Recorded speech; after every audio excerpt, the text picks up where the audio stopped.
from about 15 years on up, a great deal of my thoughts were basically unshareable. We are all evil in some form or another. Are we not? Yes, I am not 100%, but I am you. My mother was a sick, angry, hungry, and very sad woman. I hated her, but I wanted to love my mother. This is Serial Killing, a podcast. Hey Murder Fam, and welcome back to Serial Killing, a podcast.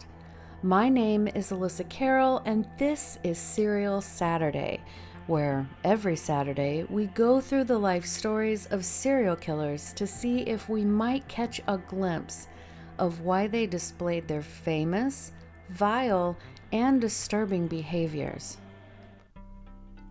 This week's podcast will be on Marc Dutroux. So, disclaimer, this guy messed with children, so this podcast will be a rough one. Just thought I would warn you now. Marc Dutroux was born on November 6, 1956 in Ixelles, Belgium. Please forgive me if I butcher the names of things. So let's get into some history for that time. In 1956, the Soviet Union leader Nikita Khrushchev gave a secret speech denouncing Joseph Stalin. The 20th Congress of the Communist Party of the Soviet Union, that was held that February, is where Nikita gave his speech condemning former leader Stalin, who had died in 1953. He said he was a cruel leader who had created a toxic, suspicious, and terrifying environment in which persecution thrived. He said Stalin's, quote, cult of personality must be dismantled and urged leaders to let the Russian public know just how bad he was.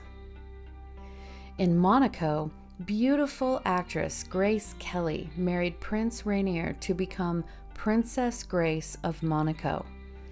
They met while she attended the Cannes Film Festival. They had what was called the Wedding of the Century, and it was televised live. Pakistan became an Islamic republic. Fidel Castro and other Cuban revolutionaries landed in Cuba to start the Cuban Revolution.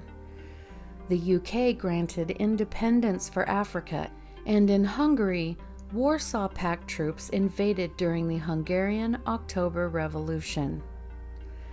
But not all was death and destruction. Of course, it was actually a pretty good year.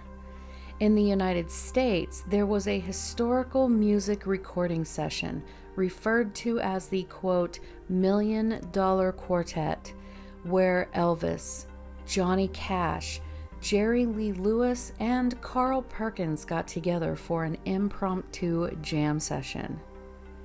They met up at Sun Record Studios in Memphis, Tennessee, and sang several songs together. And in 1981, a 17-track album called The $1 Million Quartet was released in Europe. Elvis also had his first hit, Heartbreak Hotel, this year. Also, the first ever television soap opera, As the World Turns, began on CBS. It quickly became one of the most popular daytime soap operas ever, winning several Emmy Awards over the years. And finally, the Summer Olympics were held in Melbourne, Australia. So, this was the environment that Marc was born into. Now, Marc's parents were Victor Dutroux and Janine Loenz. His father, Victor, was born in 1928. It is said that Victor was the son of a cousin and a niece, so incest.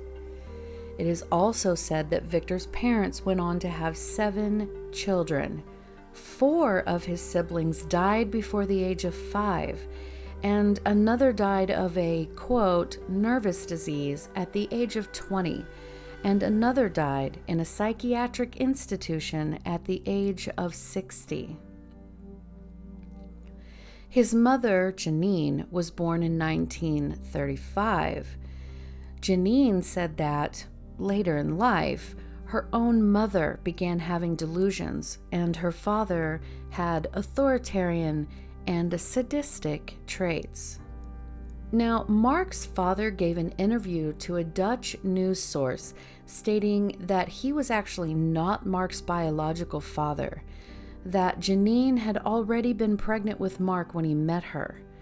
Now, I could not verify the validity of this information as I found no other sources that stated this, though his children and Janine all deny it.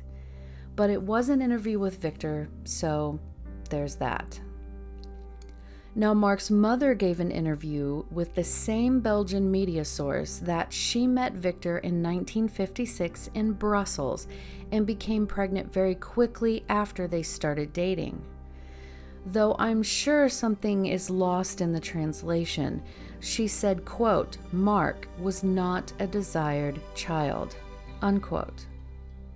Marc himself later stated his mother threw herself down a flight of stairs in order to have a miscarriage, because in order to keep her job after finding out she was pregnant, she had to get married and didn't want to.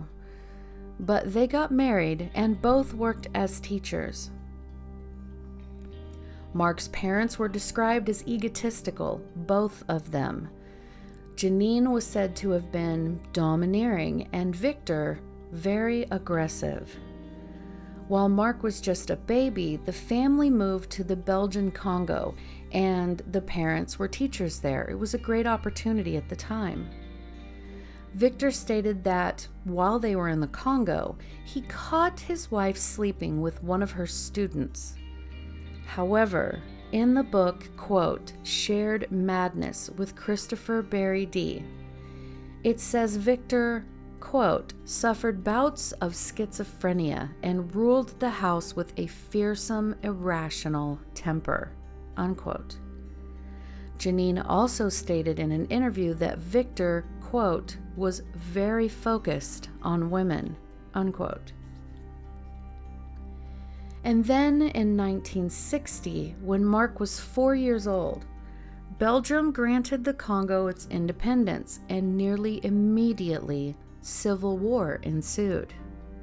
This is known as the Congo Crisis, and the fighting was bloody and brutal, forcing the Dutroux to move back to Belgium, which was fine because Victor seemed to have issues keeping his teaching jobs anyway. He would never really take any responsibility for the reasons that schools would fire him, but once settled back in Belgium and both parents back to teaching, Marc began school. His parents continued to have more children, 5 in total. Now, they were described as a very private family that had really nothing to do with their neighbors or the community. One neighbor said, quote, Victor was very authoritarian. He never helped his wife in the household. Only the best was good enough for him. He never cared about his children. If he had candy, his children would get nothing, unquote. And again, I feel something is lost in the translation, but you get the idea. Victor stated that Janine continued to sleep with other men, and it was noted that Janine never showed any tenderness toward any of her children. As Marc attended school, his teachers said he was undisciplined and unbearable.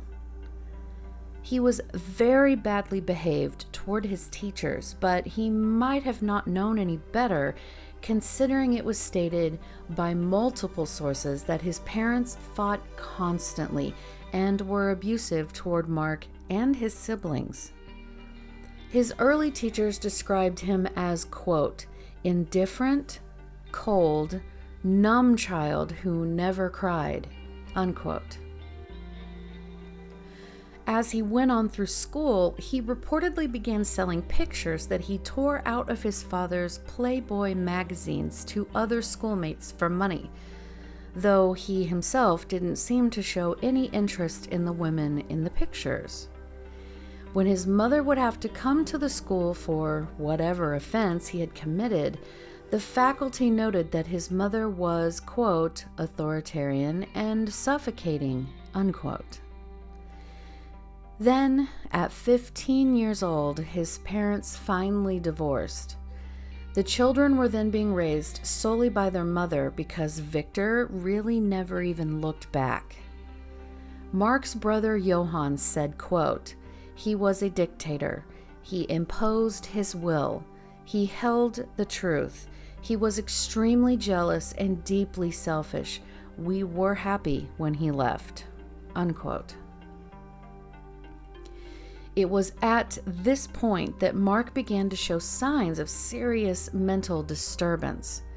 He did, however, enjoy engaging in hobbies, showed a talent for metalwork and overall construction. And then, of course, Marc's siblings began showing signs of issues as well. It is said that his brother Paul was severely anxious. Another brother, Johann, became disabled with polio. A sister who actually turned out to be fairly normal, and yet another brother, Serge, who was schizophrenic, bipolar, psychotic. Now, Victor and Marc both stated that Janine had an incestuous affair with Serge. Now, whether or not that is true, Serge committed suicide and died. So the inevitable divorce happened between the parents, and after, Janine began a relationship with another man, and that relationship continued throughout the years. But Marc's relationship with his mother had never been good. Just as he turned 16 years old, Marc was expelled from school for selling pornography. He left home to live out on his own, and according to his surviving siblings, it was a relief to everyone. To make money to survive on, Marc began prostituting himself to wealthy men and also drifted around. So this was Marc's childhood. So let's jump right in. To say it plainly, his parents were a mess. Victor was born from incest, and his siblings paid the price. Most died before the age of 5. The surviving 2 suffered greatly from mental illness. Studies show that the odds of a newborn who is the product of a very close family incestual relationship are over 50% more likely to suffer an early death, a severe birth defect, or some mental deficiency. Also, with children born from incest, there isn't enough differences in the genetic code, so many of the more severe genetically probable issues and diseases are far more prominent. So you're looking at, congenital physical malformations, severe intellectual deficits, cleft palates, heart conditions, facial asymmetry, very low birth weight, and neonatal mortality. There was a study that I like to refer to when personally approached and asked about topics such as this. It was a study called the, quote, smelly t-shirt test. It was in 1994. They asked women to smell shirts that had been worn by random men for 3 days straight and rate what they smelled by intensity, pleasantness, and sexiness. The DNA from both the men and the women were also analyzed. What they found was that the more genetically different the men were from the women, the more the women preferred their scent. Victor was said to have shown signs and symptoms of schizophrenia and was cold and distant toward his children, but also ruled over everyone with aggression. He was extremely selfish, misogynistic, and abusive. Victor showed signs of paranoia and accused his wife Janine of constant infidelity. He even said that Marc, his firstborn son, was not biologically his, though no other source states that this is the case, and Janine denies his statement wholeheartedly. But then again, Janine was no saint either. Whether or not she was indeed having affairs with other men, she did not hesitate to say that she had not wanted Marc when she learned that she was pregnant. She supposedly threw herself down a flight of stairs so that she might miscarry. And it was also said that she showed no tenderness toward her children. So with this said, it should come as no surprise that young Marc showed signs of serious mental illness. He displayed socially irresponsible behavior. He was an indifferent, cold, numb child who never cried. He showed no real remorse or empathy toward his peers and showed an obvious lack of respect for authority. Even with this, I have questions like, did Victor tell Marc he wasn't his biological father? Did Janine tell her son that he was unwanted? His mother was also cold and distant, and yet at the same time, she was authoritative and suffocating. It would appear to me that this constant up and down, back and forth, coupled with inherited mental illness and serious family issues, set Marc up to fail before his life even began. So let's get back into the story. Now, as we know, Marc left home at 16 and prostituted himself to rich homosexual men for money. He also became a bit of a drifter as well. Then he met a girl at an ice rink, and when he was 19 years old, he married his very first girlfriend, 18-year-old orphan Francoise Dubois, in 1976. Together, they had 2 sons, and it is known that Marc was not faithful to Francoise. While she was pregnant, she later stated that he beat her and was not supportive during the pregnancies at all. And once the boys were born, she also stated that he didn't bother himself with spending time with, bonding with, or helping teach his sons anything. They finally separated in 1983 when Francois caught him sleeping with a primary school teacher called Michelle Martin. Michelle would of course become his second wife later. And speaking about his first wife, he told a friend, quote, "I passed her on to a friend because she no longer suited me," unquote. He told his mother that Michelle was the woman of his dreams. Janine said her impression of Michelle was that she rarely ever spoke and was small. I don't think she meant physically. Michelle would go on to give Marc 3 more children. Now, sources say that Marc and Michelle would invite other women to sleep with them, but it was also during this time that Marc began to attack young girls. In one attack, he shoved a knife between a 6-year-old girl's legs to make her give him whatever money she had. 6 years old. He also began filming his sexual encounters with other women, again, mostly young girls.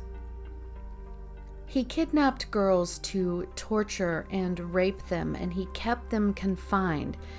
And he began also producing child pornography and even dabbled in stealing cars. Now, I don't know exactly how he got enough money to do this, but it was around this time that he began to buy other rundown properties. One theory is that he was kidnapping girls to sell in the sex trade and producing child pornography for profit as well. But again, this is a theory. So in February 1986, both Marc and Michelle were arrested for kidnapping and sexually assaulting a total of 5 young girls. Needless to say, their 3 children were removed from their custody and not given back, or at least not any source said so, thank God. The trial didn't happen until 3 years later, where he was sentenced to 14 years in prison. Michelle only served 5 years for her part in the crimes. And yet, 3 years after his conviction, Marc was released on parole. A YouTuber by the name of Joshua Miles was able to find the name of the judge that released Marc, and also found out that this particular judge was a bit known for setting pedophiles and rapists out on probation early due to good behavior. So there's that. Now, Marc's own mother, say what you will, wrote to the parole board and told them that she believed 100% that her son would reoffend once he was released. You see, Marc is very much a classic psychopath, with traits such as ruthlessness, charisma, impulsivity, persuasiveness, inability to distinguish between right and wrong. All of these traits. Psychopaths are set apart from the rest of the population due to a lack of empathy. They will never be able to sympathize with someone else's feelings or care that someone else is suffering while they thrive.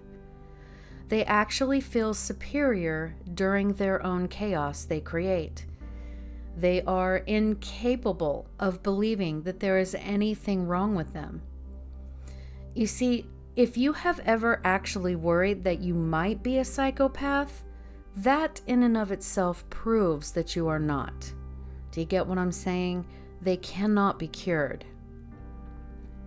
While in prison, Marc was able to convince a psychiatrist that he was mentally disabled and therefore qualified for disability monthly payments, which added up to about $1,200 a month. Free medications such as sedatives and sleeping pills, and other benefits, and once he was released, he took full ownership of everything he could get, all acquired by the careful manipulation of a psychiatrist by a psychopath. After Marc had been released in April 1992, it was reported that several young girls went missing around the neighborhoods of the houses that Marc owned, and he owned 7 houses. So where did a pedophile child rapist who was dependent on government welfare get enough money to buy 7 houses? It's an interesting question, isn't it? Oh, and Michelle was released and the two immediately reunited. So in June of 1995, 2 8-year-old girls were kidnapped and drugged using the very sedatives prescribed to him, then repeatedly raped and abused while Marc recorded all of it for child pornography. Marc had actually been the prime suspect in the girls' disappearances due to his past similar criminal acts, and in fact, when the authorities had gone to the house, they heard screams of little girls, but said that they thought it had been coming from children playing outside, not the dungeon that Marc had built in the basement of one of his houses. Oh no. And a locksmith with the police said that it was definitely coming from inside of the house and that he would tear the house down to find these children. To which the officer said, quote, "Who is the police officer here, you or me?" Unquote. 2 months later, Marc and Michelle kidnapped a 17-year-old girl and her 19-year-old friend while they were camping, and he took them to one of his houses, only, the dungeon he had below that house was already occupied by the prior little girls. So he instead chained the teens to a bed in the house. After raping and torturing the girls and documenting all of it for a month, he drugged both teens, took them to another area, and buried them alive while they were unconscious. Marc then had some issues with some accomplices regarding a stolen van. Threats were thrown around, and one of the associates called the police. Now, since the accomplice Marc was with at the time, named Weinstein, conveniently, was wanted by the police, he decided to hold him in his dungeon. He then fed him food laced with a sedative and placed hose clamps on the man's testicles to force a confession out of him about where some money was hidden. He then made sure Weinstein was unconscious and buried him alive as well. But it wasn't long before Marc was arrested for the theft of the van. While he was in custody, he had left strict instructions for Michelle to leave fresh food and water for the little girls in the dungeon. But Michelle did not, saying she was too afraid to go into the dungeon. So those girls slowly starved to death. Their bodies were later found in the yard of another house he owned near Weinstein's body. Now, there are reports that Marc's mother actually wrote a letter to the police stating that she knew that her son had kidnapped 2 girls and was keeping them in his house. And yet, no one followed up on that information. Marc was released again, and in May of 1996, Marc and another accomplice kidnapped a 12-year-old little girl who was riding her bike to school. She was put in the dungeon where she was nearly starved to death and repeatedly raped. In August, 3 months later, Marc and his accomplice kidnapped a 14-year-old girl while she was walking home from a local swimming pool. Now, someone who had noticed an odd van in the area just happened to take note of the van's license plate number.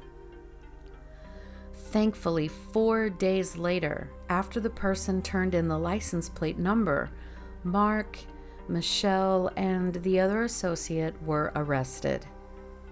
They searched his house and at first found nothing, but the accomplice finally fessed up and told them of the dungeon Marc had in the basement of his house.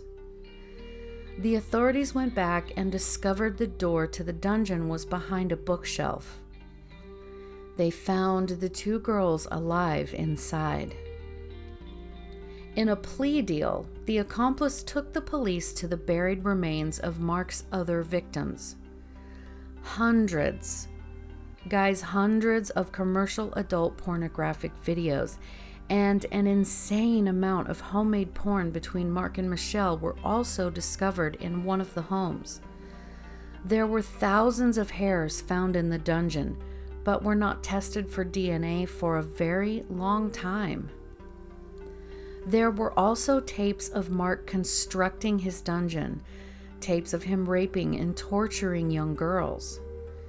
During his initial arrest, some of these tapes had been found but were never reviewed and were even returned to him after that initial release. Can you believe that? In 1998, he attempted to escape prison by overpowering a police officer, but he was captured a few hours later.